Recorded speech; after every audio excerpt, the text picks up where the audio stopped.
ដល់លើឡានបងនឹងឲ្យឯងចេញមកហើយទិញស្ករគ្រាប់ឲ្យញ៉ាំ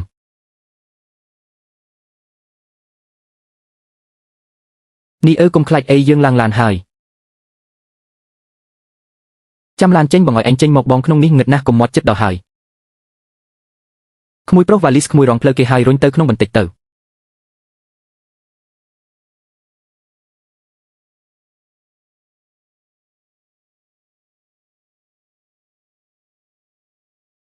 វ៉ាលីសខ្ញុំនរណាយកវ៉ាលីសខ្ញុំវ៉ាលីសអីខ្ញុំមិនឃើញទេពេលខ្ញុំមកដល់ក្រោមអីអង្គុយគ្មានអីទេក្មួយប្រុសអំបញ្ញមិញមានពូពាក់អាវុធប្រភេទម្នាក់ពេកអ៊ូពីឡានទាញវ៉ាលីសក្រហមពីក្រោមអីអង្គុយទៅបាត់ហើយអ៊ំស្មានតែជារបស់គាត់ពូម្នាក់នឹងរៀងមិនដែរគាត់ទៅខាងណាហើយមេឃមិនទាន់ភ្លឺផងនរណាមើលច្បាស់ទៅគាត់ដូចជាដើរទៅច្រកចេញហើយពូម្នាក់នឹងរៀងមិនដែរគាត់ទៅខាងណាហើយមេឃងឹតនរណាមើលច្បាស់ទៅគាត់ដូចជាដើរទៅច្រកចេញហើយ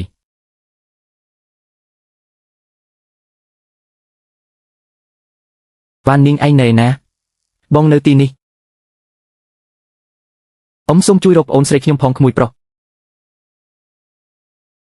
ប្អូនឯងមុខមាត់មិនដែរកម្ពស់ប៉ុន្មានពាក់អាវអីនាងអាយុ6ឆ្នាំចុងសក់ក្រង2ពាក់អាវផ្កានាងនៅក្នុងវ៉ាលីសពណ៌ត្នោតនាងឈ្មោះសូវ៉ាននីងសូមជម្រាបអ្នកដំណើរណាដែលយកច្រឡំវ៉ាលីសក្រហមមួយតែមានក្មេងស្រីម្នាក់នៅខាងក្នុងសូមយកមកបន្ទប់ផ្សាយជាបន្ទាន់បានហើយក្មួយពូបានប្រកាសឲ្យក្មួយទៅរងចាំនៅការិយាល័យសិនទៅអរគុណលោកពូក្មួយប្រុសយើងបានចុះឈ្មោះឲ្យហើយយើងនឹងប្រឹងប្រែងរក20ឆ្នាំហើយគូឈិនស្លាប់ហើយអ្នកដែលរស់គឺគូធីងកិច្ចប្រជុំធម្មពលថ្មីថ្ងៃនេះបងកុំធ្វើមុខស្ងួតធ្វើឲ្យគេបាក់មុខទៀតអីយ៉ាងហោចណាស់ទុកមុខឲ្យគេខ្លះផងមើលតាមអារម្មណ៍សិនលោកគូរកឃើញហើយរកឃើញមែននាងនៅណាឆាប់ប្រាប់មកនាងនៅណានៅក្នុងក្រុមជាងឆឹងយើងនេះគឺនៅក្នុងរោងចក្រទី1របស់ក្រុមហ៊ុនសឹងស៊ឺជាកម្មករដេតាមមកយាស៊ើបអង្កេតបរិះដែលយកច្រឡំវ៉ាលីសកានោះពេលចុះពីឡានឃើញក្មេងស្រីក៏ភ័យស្លន់ស្លោយកនាងទៅចោលក្បែរកន្លែងចាក់សម្រាមក្រោយមកត្រូវតាចាស់រើសអេតចៃម្នាក់រើសយកទៅ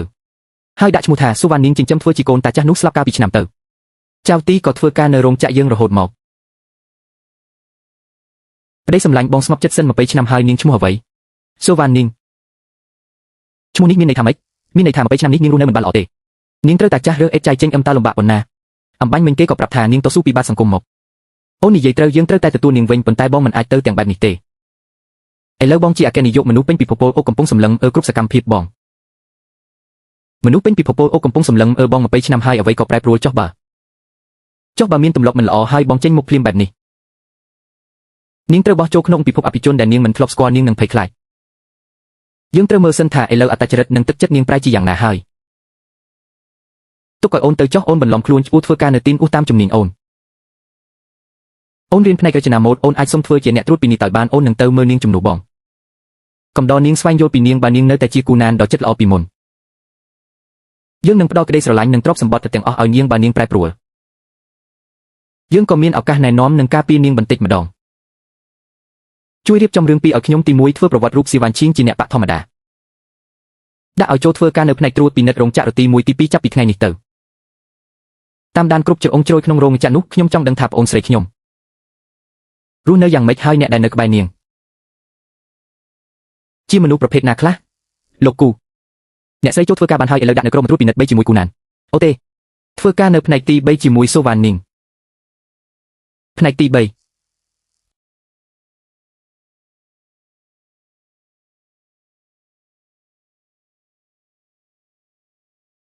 សុំទោសមិនអីទេទុកឲ្យខ្ញុំមកបងជាអ្នកត្រួតពិនិត្យថ្មីមែនខ្ញុំឈ្មោះសូវ៉ាននីងហើយខ្ញុំស៊ីវស៊ូក៏បានកែវទឹកដាក់ទីនេះនឹងប៉ះដាក់លើធ្នើខាងស្ដាំទៅខ្ញុំឈ្មោះស៊ីវ៉ានហើយខ្ញុំវ៉ាន់វ៉ានក៏បានបងវ៉ាន់វ៉ានកុំភ័យអីម៉ាស៊ីននៅទីនេះចាស់មែនតែងាយស្រួលប្រើទេបន្តិចទៀតពេលបងពិនិត្យស្នាមធ្នេរសូមប្រយ័ត្នត្រង់ខ្សែនេះផងប្រធានអ៊ូមានការអីទំនិញខ្ញុំខ្វះតែ10អាវទៀតដេរួចហើយប្រញាប់អីរបាយការណ៍បំណាចខែមុនរបស់នាងមានបញ្ហាដោយសារនាងធ្វេសប្រហែសមានអាវគំរូមួយឧដេមិនត្រូវស្តង់ដាររោងចក្រកាត់ប្រាក់រង្វាន់នាង1000យ៉នប្រញាប់អី របាយការណ៍បំណាចខែមុនរបស់នាងមានបញ្ហាដោយសារនាងធ្វេសប្រហែសមានអាវគំរូមួយឧដេមិនត្រូវស្តង់ដាររោងចក្រកាត់ប្រាក់រង្វាន់នាង 1000 យន់ស្អីគេមិនអាចទេអាវគំរូខែមុនខ្ញុំពិនិត្យឡើងវិញ3 ដងអ្នកត្រួតពិនិត្យស៊ីវសិនក៏ស៊ីញេបញ្ជាក់ថាត្រូវស្តង់ដារដែរលោកប្រធានអ៊ូខែនេះខ្ញុំត្រូវវកាលុយនេះណាស់យើងថាខុសស្តង់ដារគឺខុសហើយរឿងនេះមិនមែនគ្មានផ្លូវសម្របស់មរួលទេយើងដឹងថាផ្ទះនាងខ្វះខាតប្អូនប្រុសសុំលុយរាល់ថ្ងៃយ៉ាងម៉េចដែរចេញពីធ្វើការកុំទាន់ទៅណាមកការិយាល័យយើងមកយើងដឹងថាផ្ទះនាងខ្វះខាតប្អូនប្រុសសុំលុយរាល់ថ្ងៃយ៉ាងម៉េចដែរចេញពីធ្វើការកុំទាន់ទៅណាមកការិយាល័យយើងឲ្យតែធ្វើឲ្យយើងសប្បាយចិត្តប្រាក់រង្វាន់ 1000 យន់នេះយើងជួយទៀតមកវិញខែក្រោយអាចឲ្យនាងធ្វើការស្រួលទៀតលោកប្រធានអ៊ូខុសស្តង់ដារគឺខុសស្តង់ដារកាត់លុយគឺកាត់ហើយតែរឿងនិយាយគ្នាតែពីរនាក់ខ្ញុំគ្មានពេលទេខ្ញុំត្រូវថែម៉ោងល្អពិតជាមានឆ្អឹងរឹងមែនសូវ៉ានីងអញ្ចឹងថ្ងៃក្រោយនាងប្រយ័ត្នខ្លួនទៅកុំឲ្យធ្លាក់ក្នុងដៃយើងឲ្យសោះចាំមើលចុះ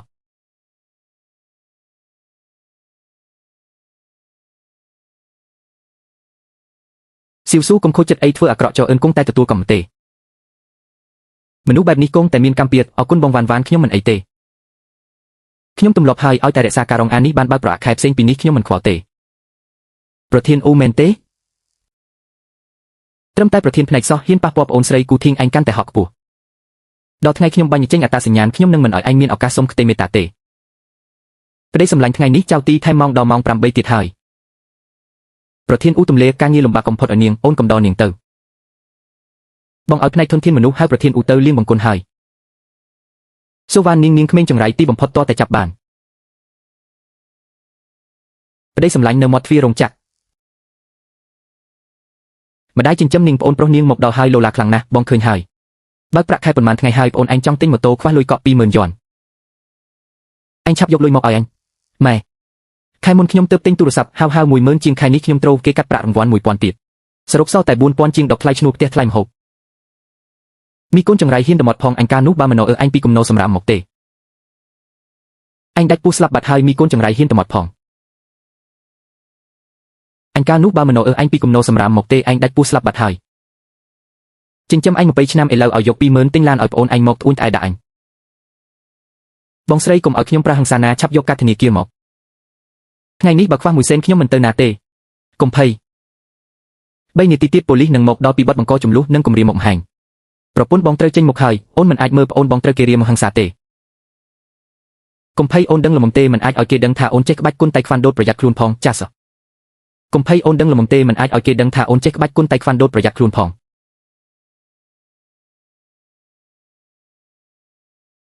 វាជាកូនតាមផ្លូវដណ្ដើមមកឯបបលុយកូនគ្រូសាវ៉ាំងកាញ់ធ្វើចរិតបែបនេះហោះនាងជាអ្នកណាត្រឹមជាអ្នកត្រួតពិនិត្យសោះហ៊ានលូកដៃរឿងអញទើសក្បាលនាងមែនអំបញ្ញមិញខ្ញុំបានថតសកម្មភាពគំរាមមកមហាយនឹងជាប្រមាថអស់ហើយ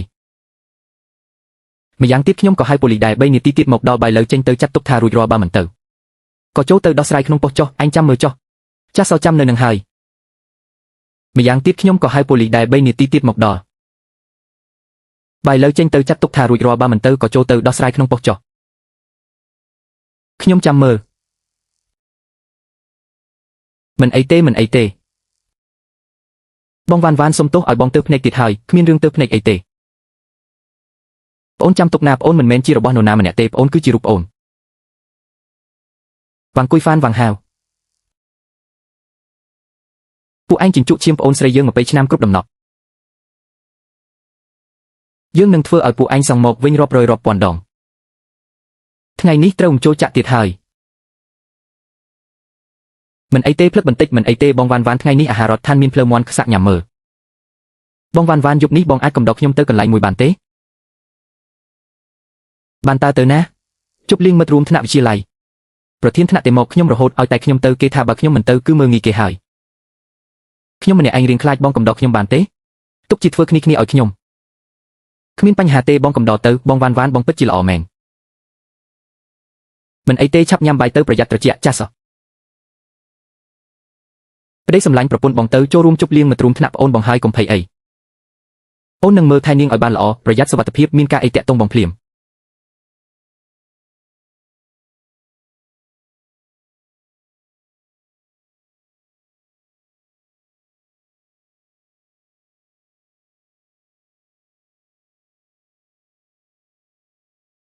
អ្នកស្រីចាំងដ៏ពូកែរបស់យើងទីបំផុតក៏មកដល់មកយានខាន់ជួបគ្នាយូរហើយចាំសិននេះគឺចៅទីឯងនាំមិត្តភក្តិមកដែរមែនទេប្អូនស្រីនេះធ្វើការនៅណាដែរចាំសិននេះគឺចៅទីឯងនាំមិត្តភក្តិមកដែរហ៎ប្អូនស្រីនេះធ្វើការនៅណាដែរខ្ញុំជាមិត្តរួមមកអាងារចៅទីអ្នកត្រួតពិនិត្យឲ្យទៅចូលធ្វើការរថ្មីអុយចៅទីឯងនៅតែធាក់កង់នៅរោងចក្រនឹងទៀតមែនទេការនោះលទ្ធផលឯងល្អណាស់មិនក៏រឹតតែធ្លាក់កូដអញ្ចឹងឥឡូវមកលីឡំជាមួយអ្នកត្រួតពិនិត្យនេះគេហៅថាមនុស្សកម្រិតណាសេគុកកម្រិតនឹងមែនទេអ្នកត្រួតពិនិត្យសំជាមួយការមករដេត្រូវម៉េច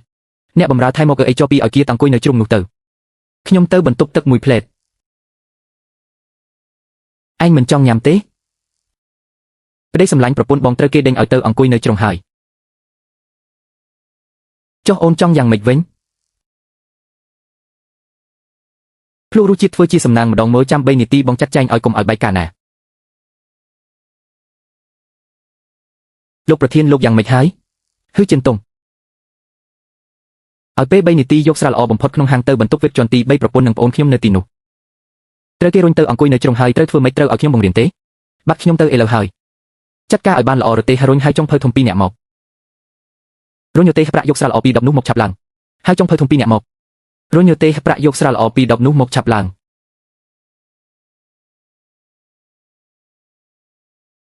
មិនដឹងថាភ្ញៀវកិត្តិយសទាំងពីរអញ្ជើញមកយប់នេះខ្ញុំទទួលរាក់ទាក់យឺតពេល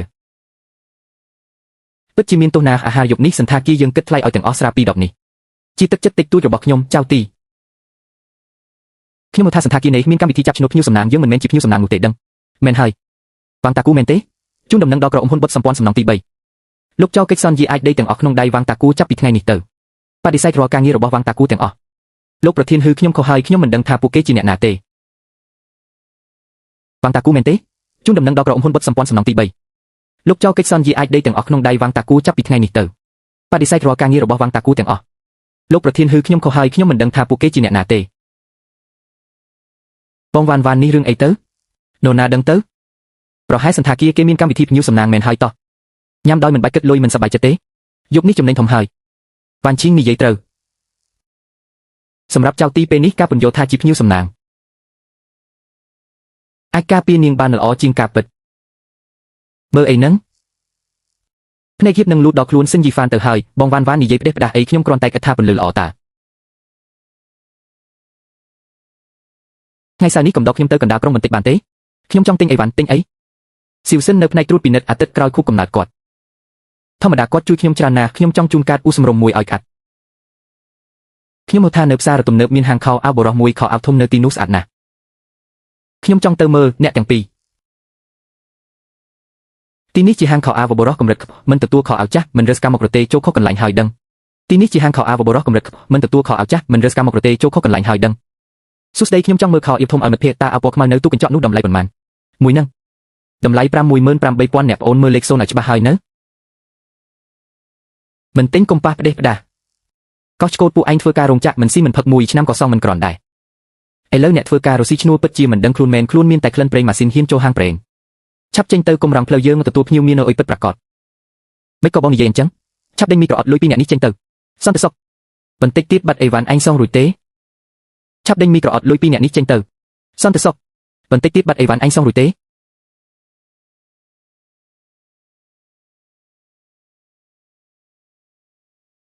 នាងយ៉ាងម៉េចឲ្យ3នាទីឲ្យលោកប្រធានចៅនៅផ្សារទំនើបនិងលោកប្រធានចៅប្រចាំតំបន់លុតជង្គង់ទៅហាងខោអាវជួបអូនខ្ញុំអ្នកលក់ដែលដេញភ្ញៀវនោះខ្ញុំចង់ឲ្យនាងបាត់មុខពីជាងចឹងយើងឈរទីនេះមិនខុសច្បាប់ទេមិនបាច់ឲ្យពួកឯងអញ្ជើញយើងចេញនៅឈរភ្លឹកធ្វើអីចាត់ការទៅនៅឈរភ្លឹកធ្វើអីចាត់ការទៅ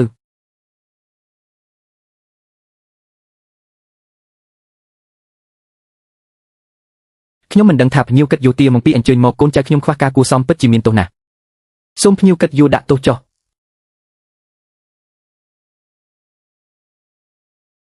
ក្រុមត្រួតពិនិត្យដោយវិន័យរបស់ក្រុមហ៊ុនសឹងស៊ឺពួកនាងទាំងពីររៀបចំអីវ៉ាន់ទៅតាមយើងចៅទីខ្ញុំស្គាល់ពាក់អាវធំខ្មៅនោះគាត់ជាប្រធានក្រុមត្រួតពិនិត្យវិន័យរបស់សឹងស៊ឺជំនាញខាងពិនិត្យសេវាកម្មហាងទាមកនេះថ្ងៃនេះគាត់ជួនគាត់នាំថៅកែធំចុះពិនិត្យអ្នកលក់2នាក់នេះចំពេគេចុះតែម្ដងយល់នៅអញ្ចឹងសោះលុះប្រឡឹងអស់ខ្ញុំនឹងមិត្តភក្តិថ្ងៃនេះពិតជាចង់ទិញកាដូជូនគេមែន បើជាការយល់ច្រឡំរបស់ក្រុមត្រួតពិនិត្យក៏ហួសទៅចុះប៉ុន្តែខោអាវធំតម្លៃ 58000 ក្នុងទូកញ្ចក់នោះខ្ញុំនិងមិត្តភក្តិថ្ងៃនេះពិតជាចង់ទិញកាដូជូនគេមែនជូនគឺជូនដោយឥតគិតថ្លៃអ្នកបម្រើយកអាវក្នុងទូកញ្ចក់និងម៉ូដថ្មីទាំងអស់ខ្ចប់ផ្ញើទៅផ្ទះអ្នកនាងឲ្យអស់ធ្វើអញ្ចឹងមិននឹងបានអ្នកនាងកុំគួរសំអីចាត់ទុកថាជាសំណងជុំវិចិត្រដែលយើងសង្ដល់ភ្ញៀវគិតយួរទាំងពីររចោះបងវ៉ានបងថាពួកយើងថ្មីនេះសំណាងល្អពេកទេដឹងបានសន្តាគារគិតលុយឲ្យបានខោអាវធំហ្វ្រេទៀតមិនមែនសំណាងល្អទេគឺប្អូនស័ក្តិសមទទួលបានមិនក៏បងល្អចំពោះខ្ញុំម្លេះព្រោះប្អូនជាក្មេងស្រីដែលចិត្តល្អបំផុតនិងរឹងមាំបំផុតដែលបងធ្លាប់ជួបប្អូនស័ក្តិសមនឹងទតអួលបានរឿងល្អទាំងអស់ក្នុងលោកនេះ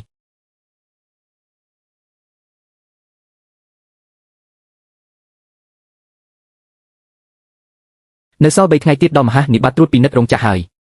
មនុស្សទាំងនេះក៏ដល់ពេលត្រូវទូទាត់បញ្ជីដែរអ្នកទាំងអស់គ្នាជប់សិនសូវ៉ានីងមើលទង្វើដែលនាងធ្វើចុះថ្ងៃនេះខ្លាំងត្រួតពិនិត្យក្រណាត់សូត្រសម្រាប់ដេកាបញ្ជីទិញនាំចេញបាត់3ដុំគុតតម្លៃ2លានអ្នកស៊ីញេយកក្រណាត់ចុងក្រោយគឺនាងសូវ៉ានីងមិនអាចទេសុកក្រមុនខ្ញុំយកក្រណាត់មែនតែខ្ញុំយកតែអំបោះធម្មតា50ម៉ែត្រទេខ្ញុំមិនដែលចូលឃ្លាំងក្រណាត់កម្រិតខ្ពស់ទេក្រដាសអក្សរខ្មៅស៊ីញេឈ្មោះនាងផ្ដិតមេដៃនាងកុំប្រាប់ថាអញអ្នកបង្ខំនាងឲ្យផ្ដិតអ្នកបម្រើនាំសូវ៉ានីងទៅការិយាល័យយើងលួចទ្រព្យសម្បត្តិក្រុមហ៊ុន2លានចាំស្អែកក្រុមត្រួតពិនិត្យមកដល់ប្រគល់ឲ្យប៉ូលីសឲ្យនាងចូលគុកទៅលោកប្រធានអ៊ូគ្មានភស្តុតាងច្បាស់លាស់គ្រាន់តែមានក្រដាសមួយសន្លឹកចងចាប់មនុស្សលោកប្រធានអ៊ូគ្មានភស្តុតាងច្បាស់លាស់គ្រាន់តែមានក្រដាសមួយសន្លឹកចងចាប់មនុស្សឃ្លាំងរោងចក្ររំអៀនកាមេរ៉ាសុវត្ថិភាពនរណាចេញចូលឆែកមើលក៏ដឹងហ៊ានបើកាមេរ៉ាមើលនៅចំពោះមុខអ្នកទាំងអស់គ្នាទេកាមេរ៉ាឃ្លាំងងប់អៀលពីសុកមុនខូចលំមកប់ជួនបាត់ចំពេលរបស់នាងថាជារឿងចៃដន្យឬក៏នាងអ្នកធ្វើស៊ីបងវ៉ានបងកុំខ្វល់ពីខ្ញុំអីពួកគេសម្ដៅមកខ្ញុំទេប្រយ័ត្នមានរឿងដល់បង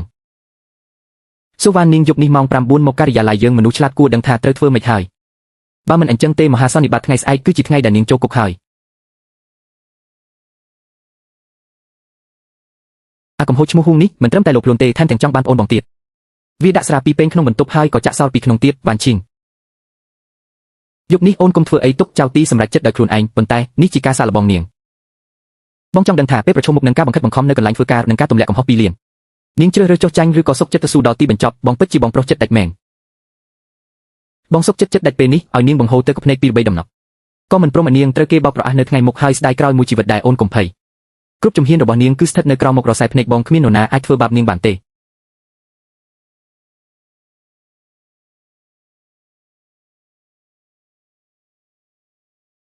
សូវ៉ានីងអើយនាងពិតជាមនុស្សឆ្លាតមែនមកចាក់សោរទ្វារទៅលោកប្រធានអ៊ូនេះជាលិខិតលាឈប់របស់ខ្ញុំក្រណាត់មួយលោនោះខ្ញុំមិនបានយកសុំអ៊ីមួយចំអាមខ្ញុំក៏មិនព្រមលោកកិត្តិយសដោយសារការទម្លាក់កំហុសដែរស្អែកក្រុមត្រួតពិនិត្យមកដល់លោកចង់ប្តឹងមិនក៏ប្តឹងទៅខ្ញុំដាច់ខាត់មិនអន់ក្បាលទេមិនដឹងស្គាល់ខ្មាស់ទេនាងស្មានតែលាឈប់រួចខ្លួនហោះឲ្យមុខមិនយកមុខនាងស្មានតែលាឈប់រួចខ្លួនហោះស្អែកក្នុងមហាសន្និបាតអញនឹងឲ្យអ្នកត្រួតពិនិត្យថ្មីដែលចេះតែការពារនាងនោះចូលគុកដែរនាងដាច់ចិត្តមើលនាងមានរឿងដោយសៀនាងទេរឿងនេះមិនពាក់ព័ន្ធជាមួយបងវ៉ានទេខ្ញុំជាអ្នកស៊ីញេមេដៃក៏ជារបស់ខ្ញុំចង់ប្តឹងតែខ្ញុំម្នាក់ទៅលោកកុំប៉ះពាល់គាត់ឥឡូវទើបដឹងខ្លាចហោះចង់ឲ្យនាងសុខសប្បាយងាយទេផឹកស្រាមួយពេញលើទៅនេះទៅរឿងថ្ងៃស្អែកចាទុកជារួចរាល់បើមិនអញ្ចឹងទេនាងនិងនាងនោះនឹងចាប់ព្រមគ្នាយ៉ាងម៉េចមិនផឹកទេហោះអញ្ចឹងកុំបន្ទោសហើយលោកប្រធានអ៊ូពាក្យគ្រប់ម៉ាត់ដែលលោកនិយាយអស់មកបាញ់មិញខ្ញុំបានថតទុកអស់ហើយមិនផឹកអញ្ចឹងកុំបន្ទោសហើយពាក្យគ្រប់ម៉ាត់ដែលលោកនិយាយអស់មកបាញ់មិញខ្ញុំបានថតទុកអស់ហើយមិនក៏នាងមានកាមេរ៉ាខ្លាំងនាងទៅតែមកធ្វើការកន្លះខែសោះលោកសាក់ទីមើលបងវ៉ានមិនក៏បងមនុស្សរបស់ខ្ញុំមិនដល់វេនឆ្កែឈួតមកខំទេប្តីសម្លាញ់បិទសំណាញ់បានហើយនាងជាអ្នកណាខ្ញុំឈ្មោះស៊ីវ៉ាន់ឈីងជាប្រពន្ធរបស់គូធីងប្រធានក្រុមហ៊ុនសឹងស៊ឺសូវ៉ាននីងដែលលោកធ្វើបាបរាល់ថ្ងៃនោះជាប្អូនស្រីបងកើតដែលប្តីខ្ញុំតាមរក20ឆ្នាំហើយលោកអ៊ូថ្ងៃស្អែកលោកនឹងវិនិច្ឆ័យមិនខានមិនអាចទេនេះមិនអាចទេ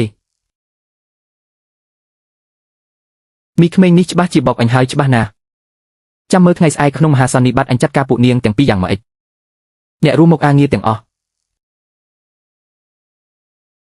ថ្ងៃនេះក្រុមត្រួតពិនិត្យមកដល់យើងត្រូវចាត់ការជន់ល្មើសសិន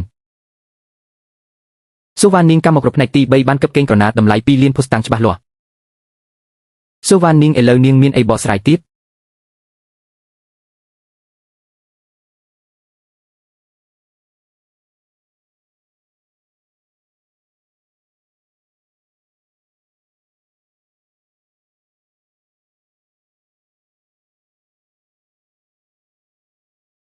សូមស្វាគមន៍លោកគូធីងប្រធាននិងអគ្គនាយកក្រុមហ៊ុនសឹងស៊ឺលោកប្រធានអញ្ជើញមកដល់លោកប្រធាន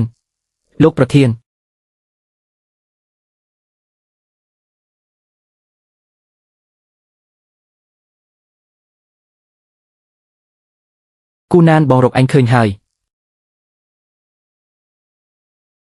ងរកអញឃើញហើយ20ឆ្នាំហើយបងមកទទួលអញទៅផ្ទះវិញលោកជាបងប្រុសខ្ញុំលោកជាគូឈិនចុះជីមីងនៅចំពោះមុខមនុស្សរាប់ម៉ឺននាក់អានបញ្ជាឲ្យពួកគេស្ដាប់ទៅ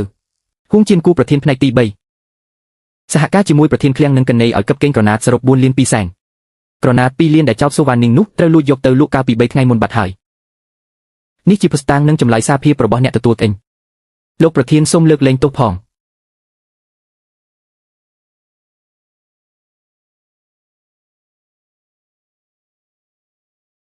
បន្ទាប់មកនៅមានបញ្ជីមួយទៀត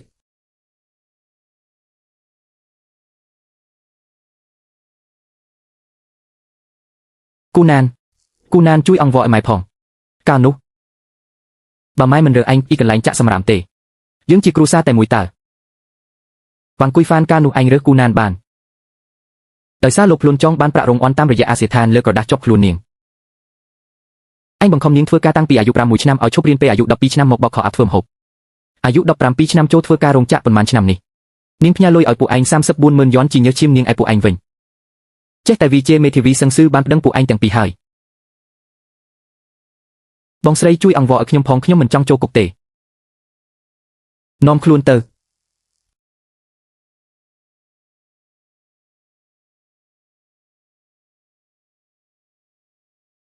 បងពិតជាមកមែនខ្ញុំយកសັບឃើញបងមករកខ្ញុំរហូតកុំយំអីថ្ងៃក្រោយមានបងនៅគ្មាននរណាហ៊ានធ្វើបាបឯងទេមិនក៏ផ្លឹកទៀតហើយនំដែលចង់ភៅធ្វើមិនត្រូវមកទេបងចុះអ្នកនោះស៊ិនយីហ្វាននៅក្រុមត្រួតពិនិត្យគាត់មានតាក់ទងបងមីងទឺសួរនាំពីខ្ញុំរហូតសៀវស៊ូអើយលីថាគាត់ត្រូវប្រធានអ៊ូបង្ខំឲ្យថតចម្លើយសារភាពคล้ายៗតែគាត់ដាច់ខាត់មិនព្រមគាត់ដើម្បីជួយខ្ញុំត្រូវអាកំហួយហួងធ្វើបាបអស់ប៉ុន្មានខែមនុស្សល្អអាក្រក់មើលតែមួយគ្រាមិនដឹងទេឯងជាប្អូនស្រីរបស់គូធីងអ្នកចង់រៀបការនឹងឯងត្រូវឆ្លងកាត់កូអៀសាក់លបងរបស់បងសិនបងកុំធ្វើបាបគាត់អីកុំភ័យបងដឹងច្បាស់ទេ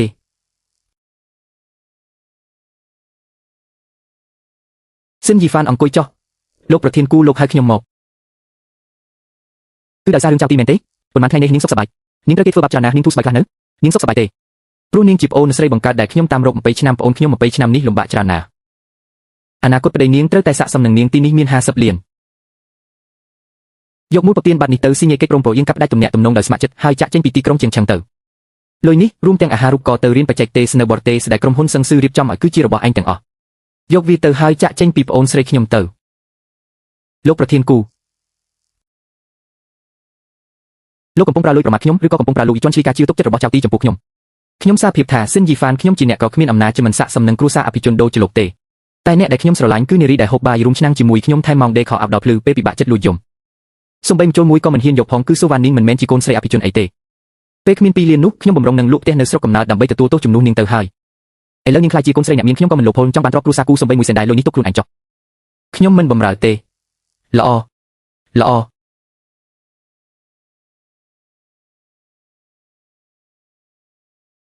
ក្លាហានមែន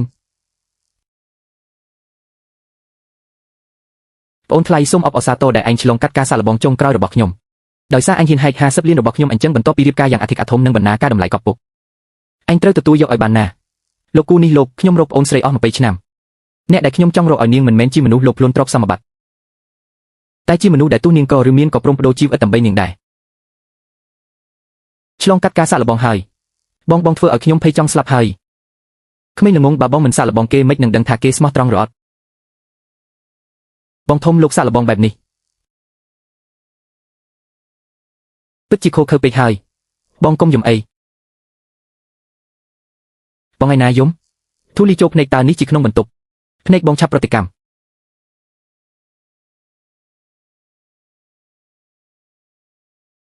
ថ្ងៃនេះខ្ញុំគូធីងក្នុងនាមជាមេគ្រួសារគូសូមជូនពរប្អូនស្រីខ្ញុំគូណានក្នុងថ្ងៃរៀបការបណ្ណាការរួមមានទី1 ភាគហ៊ុនមកនៃផ្នែកសម្លៀកបំពាក់ក្រុមហ៊ុនសឹងស៊ឺតម្លៃទីផ្សារ20,000 លានយ៉នទី2ភូមិគ្រឹះជាងឈឹង1វិឡាមាត់សមុទ្រ3ខ្នងឡានទំនើប10គ្រឿងទី3មូលនិធិវប្បធម៌ទីក្រុង3000លានយ៉នដែលមានទីលានរំលឹកគូណានជាមជ្ឈមណ្ឌលគ្រប់គ្រងដោយប្អូនស្រីនិងប្អូនថ្លៃខ្ញុំកាន់ដៃនាងរស់នៅជាមួយគ្នារហូតចាស់កោងក្នុងសិនយីហ្វានមួយជីវិតនេះខ្ញុំអ៊ំដាច់ខាត់មិនក្បត់នាងទេខ្ញុំជឿលោក